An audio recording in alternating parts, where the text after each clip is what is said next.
Bienvenue à tous qui nous rejoignent dans cette seconde partie de Business Africa.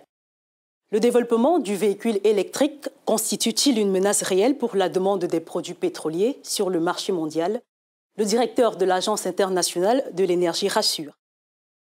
Serge Kofi et Michael Dibi reviennent sur les déclarations de Fatih Birol, directeur exécutif de l'Agence internationale de l'énergie.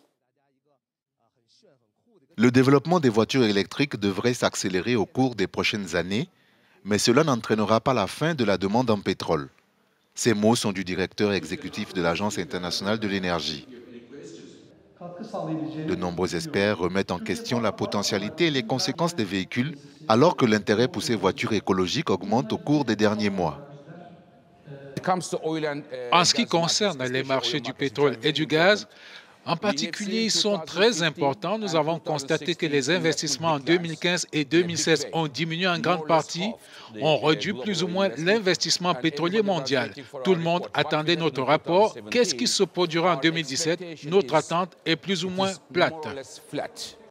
La France, par exemple, veut mettre fin à la vente de voitures diesel et d'essence d'ici 2040, tandis que le groupe Volvo prévoit d'arrêter de construire des véhicules traditionnels à partir de 2019. Aujourd'hui, beaucoup de gens parlent de voitures électriques à juste titre, parce que les ventes de voitures électriques augmentent. L'année dernière, nous avons vu une vente record de voitures électriques, mais même avec les ventes records, le nombre de voitures électriques a passé la barre de 2 millions, 0,2%, même pas 1%, 0,2% du parc automobile mondial.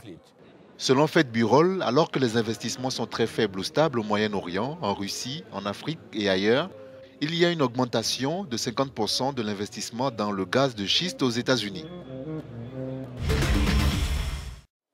C'est la fin de cette édition de Business Africa. Vous pouvez réagir via nos différentes plateformes de médias sociaux en français et en anglais ou encore sur Africa News et africanews.com. On se retrouve la semaine prochaine pour un nouveau numéro.